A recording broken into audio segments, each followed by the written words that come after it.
할렐루야. 오늘도 이 새날을 주셔서 이 새벽 기도 시간에 계속 이어서 창세기 강의 설교로 6장 4절 말씀부터 은혜 받겠습니다. 당시에 땅에 네피림이 있었고, 이 말씀은 이 네피림이 바로 거인을 말합니다. 우리 TV를 보든지 우리 이웃에 우리가 거닐다 보면은 아주 거인 같은 분들이 보이지요.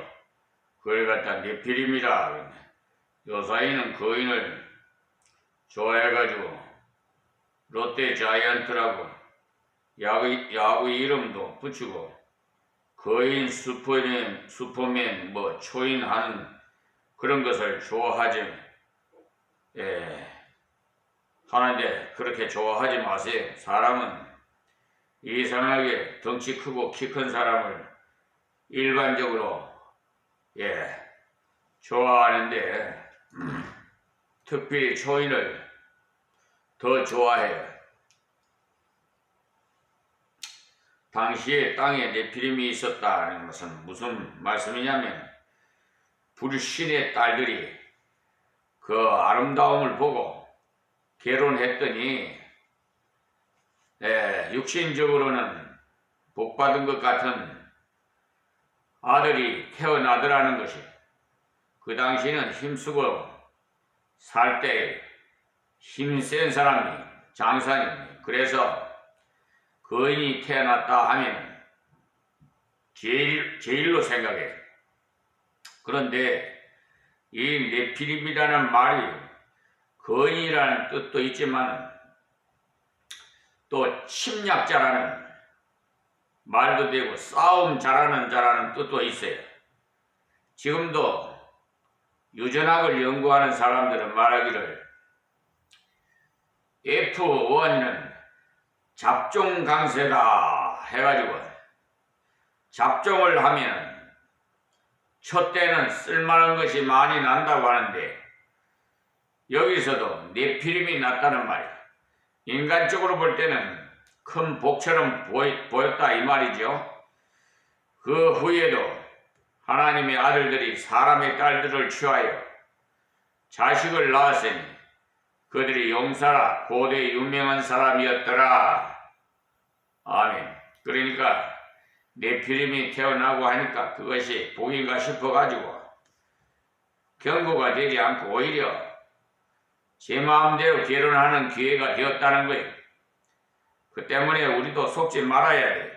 어떤 사람은 불신 결혼해도 잘만 살더라 하면서 불신 결혼시키려는 사람들도 있어요.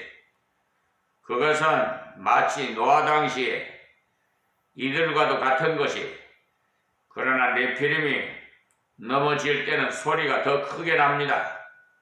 알겠습니까? 크기 때문에.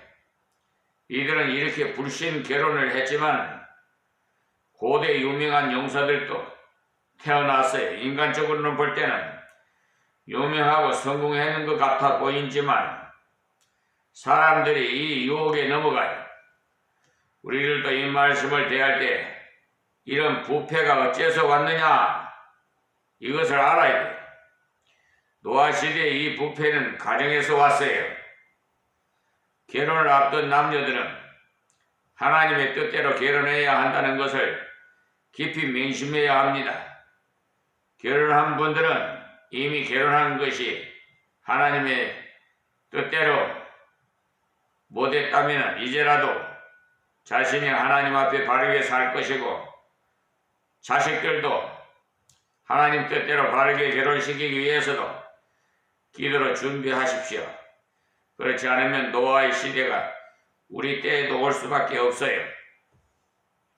하나님께서는 세상이 타락할 때도 즉각 심판하시지 않을 때가 많습니다. 그리고 사실 심판이 잘 나타나지 않아요. 그러나 교회가 타락하면 심판하십니다. 역사의 흐름이 그래요. 러시아의 그 정교회가 타락하니까 불세비키 혁명이 일어났지요. 로마의 가톨릭이 타락하니까 역시 멸망이 왔고, 이런 것들을 교회사 그런 쪽으로 볼 때 그렇게 보여집니다. 다음 절을 볼까요? 하나님께서 이렇게 행하는 이들을 어떻게 처리하시느냐 그 내용인데, 5절 말씀에 여호와께서 사람의 죄악이 세상에 관영함과 그 마음의 생각의 모든 계획이야 항상 악할 뿐임을 보시고 말씀하십니다. 이런 죄악을 지어도 아무 일도 없는 것 같으니까 죄악이 점점 관영해졌다는 거예요. 관영해지니까 마음의 생각이 항상 악하더라는 거예요. 사상적 타락이 보편화되었다는 거예요.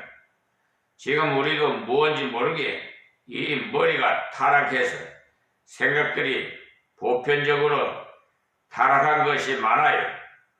옛날 같으면 깜짝 놀랄 일인데도 요사이는 예사롭게 여겨. 요사이는 다 그렇게 해도 뭘 그러나 하면서 지나갑니다. 교회 안에서도 마찬가지. 옛날 같으면 주일날 장가 가고 시집 가고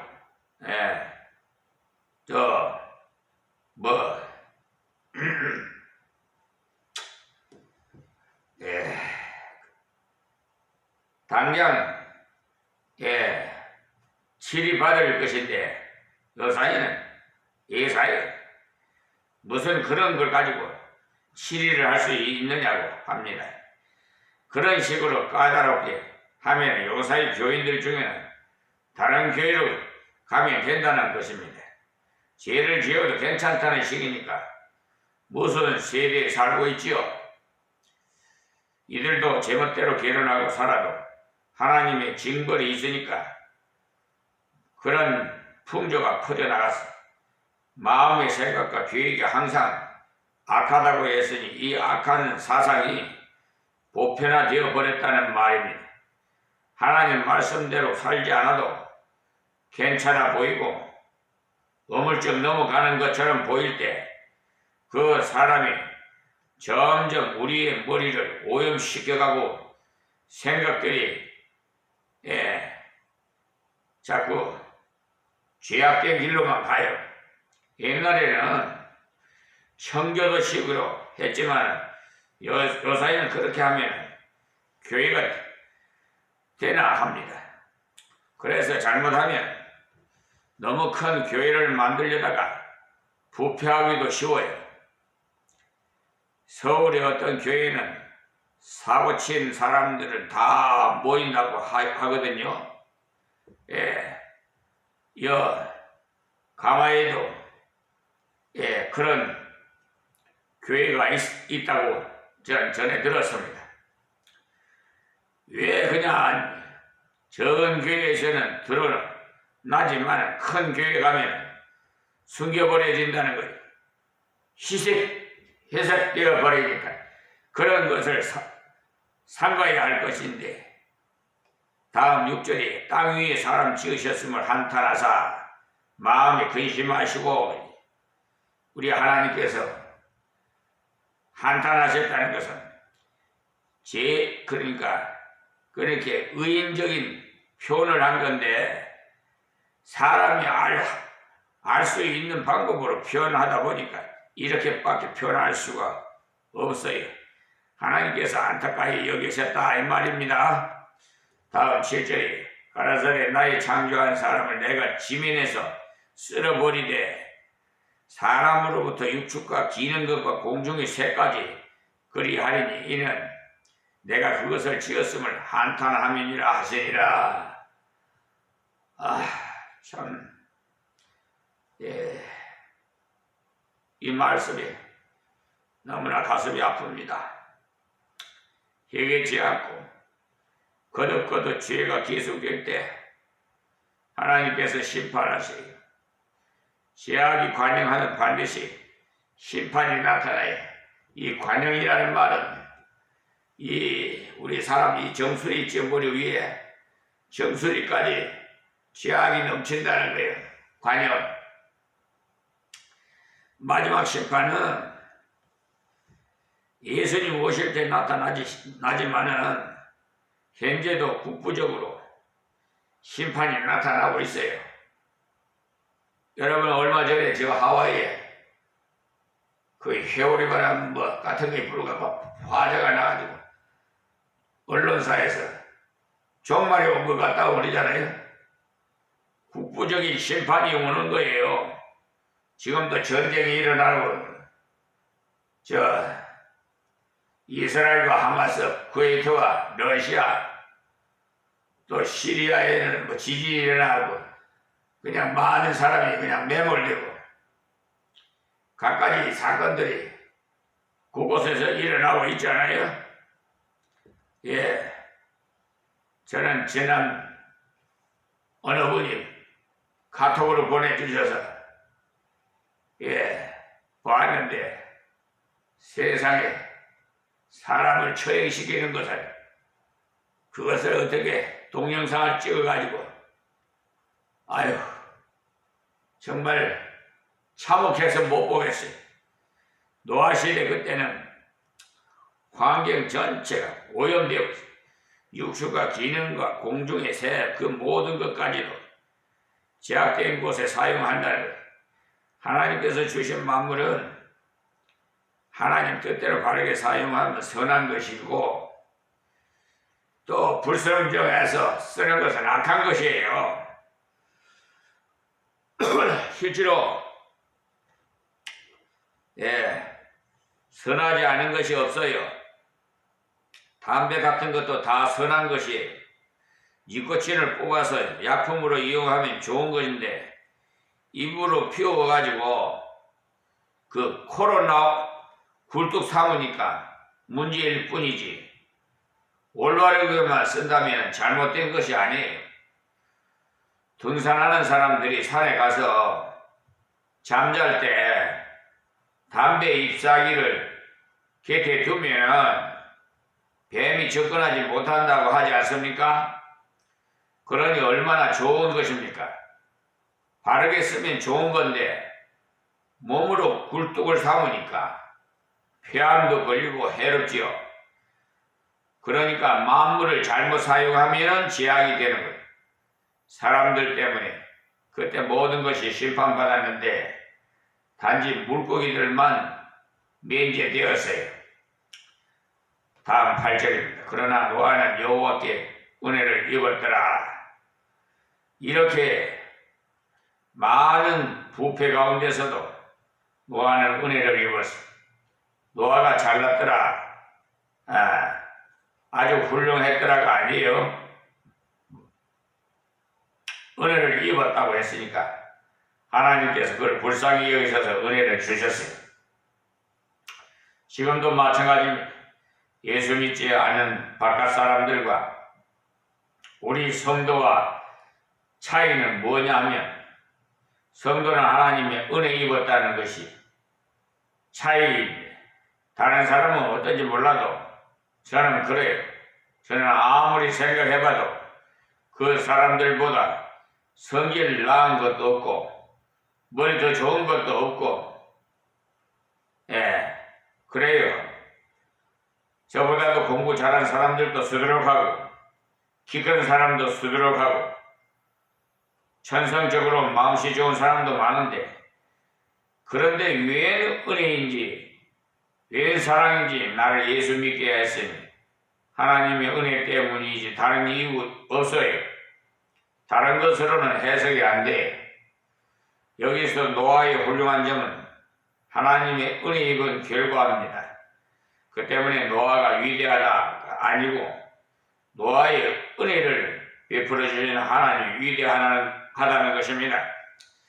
여러분이 성경을 보실 때 그 초점을 언제나 여기에 두지 않으면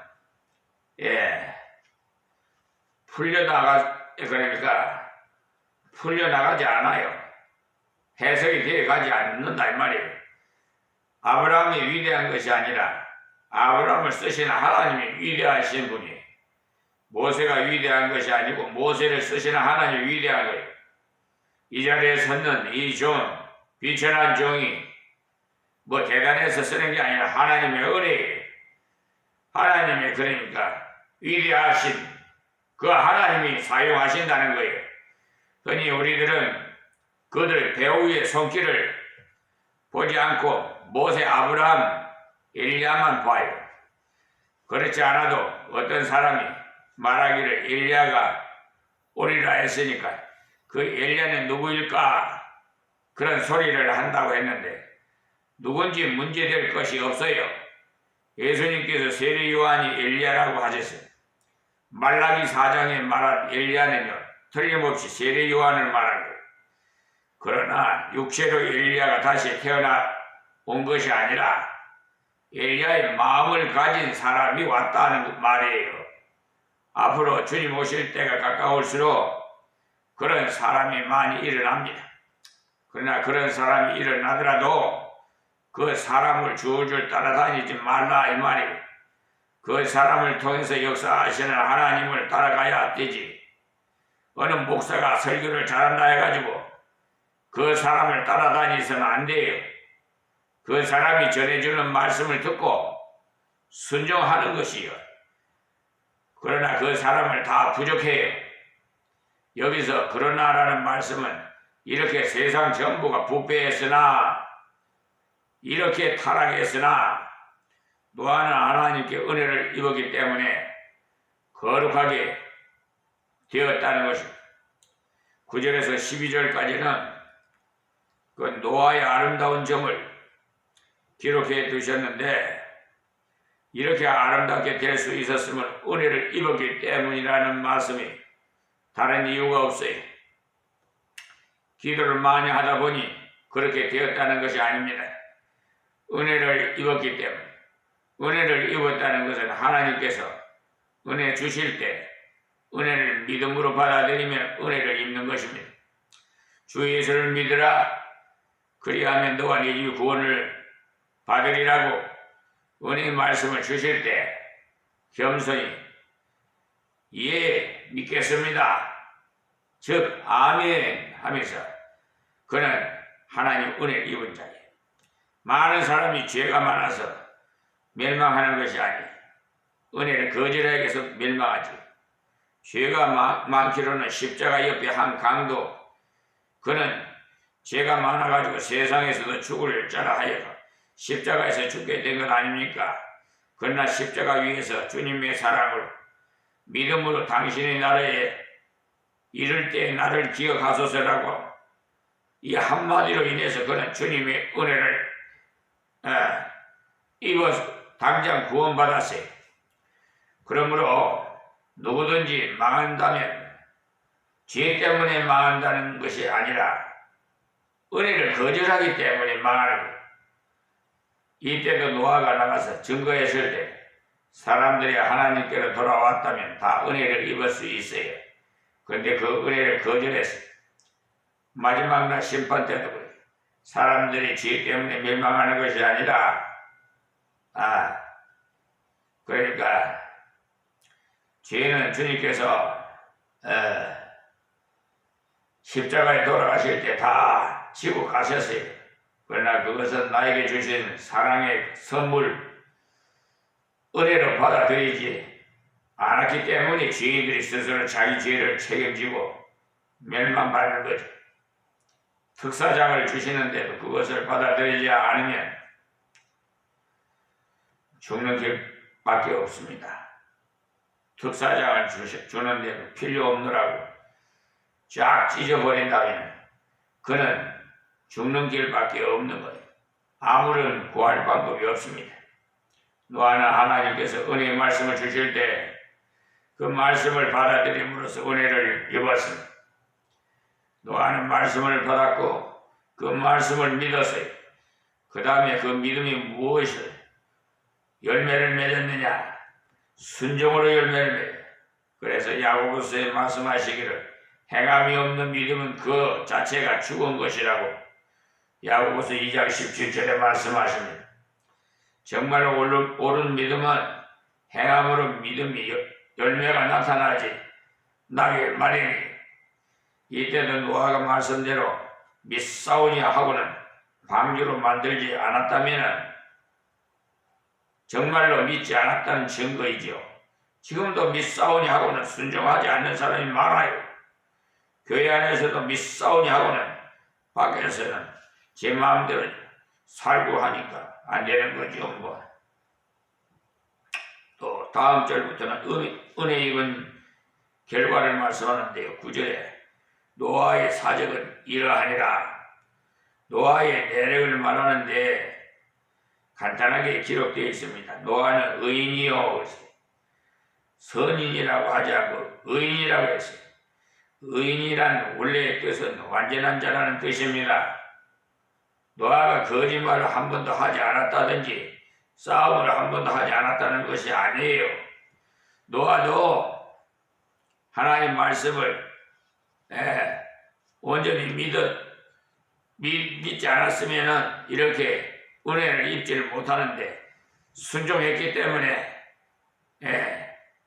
이렇게 은혜를 입었어요. 그러므로 하나님 보실 때 완전한 자로 여겨주신 거죠. 의인은 믿음으로 말미암아 살리라 하셨으므로 믿음으로 하나님 앞에 사는 자 외에는 의인이 없는 겁니다. 의인은 없나니 하나도 없도다라고 하고 행위로 하나님 앞에 절대적으로 의인은 전혀 없다고 말씀하셨거든요. 그런데 왜 노아를 의인이라고 했느냐 하면 바로 하나님을 말씀을 믿음으로 의인이 되었다는 말씀. 하나님께서 나를 믿으라 그리하면 내가 너를 의롭게 하리라. 그럴 때에 나는 하나님을 믿겠습니다 한다면 하나님께서 맞다, 네가 옳다 하십니다. 의라는 원래 옳다는 말 아닙니까? 나로서는 결코 옳게 안 되지요. 그러나 하나님께서 네가 나를 믿으라 그리하면 내가 너를 옳게 하리라 하실 때 제 힘으로는 안 되지만 하나님이시면 하실 줄 믿습니다 한다면 하나님께서 맞다, 너는 의인이다, 옳은 사람이다 라는 말이 노아는 그것을 믿었어요. 그래서 노아는 의인이라고 했습니다. 당시에 완전한 자라. 그러니까 여기서도 완전한 자란 말이 소위 말하는 완벽한 자가 되어서 죄를 하나도 안 지었다는 말이 아니에요. 나중에 보시면 알지만 완벽한 사람이 아니에요. 술을 너무 많이 마셔가지고 벌거벗고 야단을 떨었지요. 또 아들을 저주했어요. 이것을 보면 노아도 불완전한 사람이라는 것을 알 수가 있어요. 그런데 왜 완전한 자라고 했느냐? 그가 하나님 말씀을 의지했을 때 하나님께서 완전하게 만들어 주셨다는 말이, 당시에 완전한 자라 그가 하나님과 동행하였으며 이 말씀은 하나님과 같이 걸어갔다는 거예요. 이 말씀은 에녹에게도 사용했던 말씀인데 에녹은 300년을 하나님과 동행했다고 되어 있거든요. 여기서 하나님과 동행했다는 말은 항상 예배당에 와서 엎드려 있었다는 말이 아닙니다. 그가 셈, 또 함과 야벳을 낳은 것을 보면 그것을 더욱 잘 알 수가 있지요. 가정생활을 정상적으로 했고 농사를 정상적으로 지었기 때문에 포도주를 만들어 마셨고, 그렇지 않습니까? 그것을 보면 그는 기도원에만 가 있었던 것도 아니고 교회만 살았던 것도 아니에요. 평범한 생활 속에서 하나님과 같이 했다는 말. 그렇지 않아도 어떤 사람이 전화로 의논하기를 자기 동생이 어디 가서 설교를 듣고 오더니 석사코순 밟던 것을 그만두고 말세를 준비해야 한다 등 하면서 사람이 완전히 달라졌으니 어떻게 하면 좋겠느냐고 하길래 정상은 아닌 것 같노라고 대답을 했어요. 왜냐하니 에녹도 그렇고 노아도 그렇고 아무리 거룩하고 신령한 자라 할지라도 하나님께서 주신 땅 위의 직업을 잘 감당하는 것이 하나님의 뜻이에요. 다음 절 10절입니다. 그가 세 아들을 낳았으니 셈과 함과 야벳이라. 여기서도 세 아들을 낳았다는 것은 특별히 강조해 두었지 않습니까? 예수 잘 믿는 생활이 이상하고 은둔적인 것이 아니에요. 중세에는 그런 사람들이 많이 있었어요. 더러운 속세에 살던 삶에는 안 되겠다 해서가지고 어떤 극단적으로 도피적인 사람 중에는 기둥을 세우고 그 위에 앉아 있었어요. 새가 날아와서 앉아도 좋지 않았어요. 쫓지도 않고. 그러나 그것이 거룩이 아닙니다. 그래서 기둥 위에 성자라 해서 주상 성자라고 불렀어요. 그런 것은 불교에 더 많이 있어요. 힌두교 같은 곳에서도 많아서 힌두교의 어떤 성자는 머리가 하얗도록 불 속에 앉아있는 사람도 있다고 합니다. 그러나 이런 것은 하나님 앞에서 아무 가치도 없어요. 불교에서는 욕망을 없애자, 욕망을 없애고 무아가 되어야 한다는 욕망을 없애는 그런 욕망은 어떻게 하려는지 다 소용없는 거예요. 욕망을 없애자. 그 욕망도 역시 욕망이라 다 소용없는 노력이에요. 그 때문에 하나님께로 돌아가야 합니다. 노아가 하나님 동행하니 의인이요 완전한 자가 되더라는 것. 여러분들과 공부하면서 예수님이 내 옆에 계신다는 것을 믿으면 시험 칠 때 겼는지를 절대 못해요. 또 예수님이 나와 함께 계신다는 것을 알면 비록 남의 집에 가서 가정부를 일해준다 할지라도 맡은 일을 적당하게 못해요. 왜냐하면 적당한 대가를 받으려면 정당한 대가를 받으려면 정당하게 일을 해야 하지 않겠어요? 에녹이 신령했던 이유가 거기 있어요. 하나님과 동행했더니 어디든지 하나님이 계신 것을 믿었더라는 것을, 하나님이 자기와 늘 같이 계심을 믿었다는 말이에요. 제가 장기요양 수급을 받는 환자예요.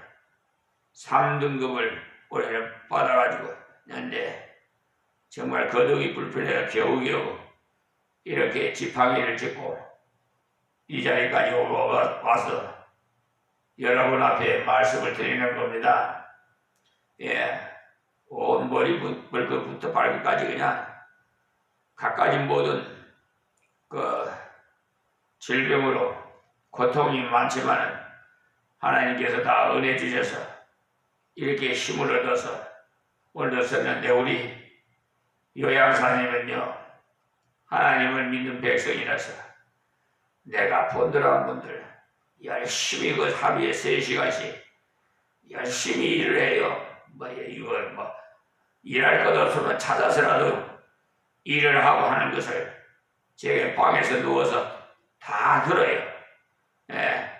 참 그러니까 복을 받지요. 얼마나 사랑스러운지 몰라요. 11절 말씀입니다. 11절 말씀이 때 온 땅에 하나님 앞에 폐괴하여 강포가 땅에 충만한지라. 그러니까 땅이 폐괴했다는 말은 완전히 부패했다는 거예요. 폐괴라는 말이 우리나라 사전에 없어요. 아무리 찾아봐도 없어요. 한자도 찾아봤는데 결국 부서지고 이지러졌다는 뜻이었지 특별한 뜻이 없어요. 그러니까 도덕이 이지러지고 부지러졌다는 거예요. 그러니까 무슨 말씀이냐면 하나님께서 주신 만물이 굉장히 귀한 것인데 그것을 부패된 인간들이 사용하니까 전부 망가지더라는 거예요. 정상적으로 쓰여지지 않았어요. 우리 성도들도 되도록이면 만물을 사용할 때 공해가 되지 않도록 해야 돼요. 공해만 자꾸 만들어내는 것은 하나님이 주신 만물을 남용함으로써 생기는 잘못된 결과가 됩니다. 하나님 앞에 파괴하여 강포가 땅에 충만한지라 하시잖아요. 강포란 폭력을 난무했다는 말이 왜 그러냐 하면 자이언트가 많아서 그래요. 거인이 많으니까 자기보다 약한 자는 마구 해쳐버려. 힘센 것을 좋아하니까 폭력이 난무하게 되어 있죠. 힘센 것이 제일이다 하면 그렇게 되게 되어 있어요. 돈 많은 것이 제일이다 하면 돈이 난무합니다. 다음 절 12절의 말씀입니다. 하나님이 보시죠. 땅이 파괴하였으니 이는 땅에 있는 모든 것을 헬육이 있는 자와 행위가 패고함이었더라. 모든 사람의 행위가 부패해지니까 모든 만물도 부패해졌어. 바르게 사용하지 않으니까 못쓰게 되고 그래서 하나님께서 심판하시게 된 겁니다. 그러니까 오늘 새벽에 주신 말씀에서 우리는 노아와 같은 하나님의 은혜 입은 자가 되십시오. 성도의 거룩이 무너지면 심판이 이룹니다. 개인이나 가정이나 사회가 하나님의 말씀에서 떠나가기 시작하면 부패하기가 시작이에요. 순종하기를 싫어하는 자는 결국은 심판하는데 어떤 심판을 먼저 하시느냐? 먼저는 버려둬요. 로마서 1장 24절에 보면은 죄악된 상태에 버려두신 것에 대해 나오는데 버려두시는 것이 무서운 심판이라는 것을 알아야 돼요. 버려두셨다가 죄악이 관영하면은 죽음의 그 심판이 내리는 거예요. 그리고 인간의 구원을 은혜로만 되는 것이 절대로 사람이 노력으로 되는 건 아니에요. 본문에서 보신 대로 죄가 깊은 곳에 은혜가 많다는 로마서 5장 20절에 있는 말씀이 그대로 여기에 이루어져요. 땅이 패배한 그 가운데 은혜의 노아가 있어서 그러니 우리 성도는 세상 환경에 동화되지 않고 환경을 변화시켜 나가야 돼요. 다른 사람이 그리하니까 어느 유명한 사람이 그러하니까 이런 핑계는 다 하나님 앞에서 소용없어요. 하나님의 말씀이 어떠하냐를 살펴 환경에 동화되지 말아야 돼요. 우리는 환경에 동화될 존재가 아니라 환경을 변화시켜야 할 존재입니다. 유행이 어떠한가가 중요한 것이 아니라 하나님 말씀이 어떠한가가 중요한 거죠. 우리 성도들은 유행에 너무 민감하면 곤란해. 노아는 은혜를 입었는데 어떻게 그 은혜가 드러나느냐? 말씀을 들었다는 것입니다. 말씀을 믿었다는 것입니다. 말씀을 순종했다는 사실이 벌써 은혜 입은 표적입니다. 그렇게 듣고 믿고 순종했더니 이런 결과가 왔다는 것입니다. 그럼 오늘 여기서 말씀을 맺겠습니다. 하나님 고맙고 감사합니다. 주신 말씀 귀 있는 자는 다 듣고 은혜 받아서 새롭게 신앙생활하게 하여 주시옵시고 저 의롭지 못한 자들도 변화되는 역사가 일어나게 하여 주옵소서. 예수님의 이름으로 기도합니다. 아멘. 아멘.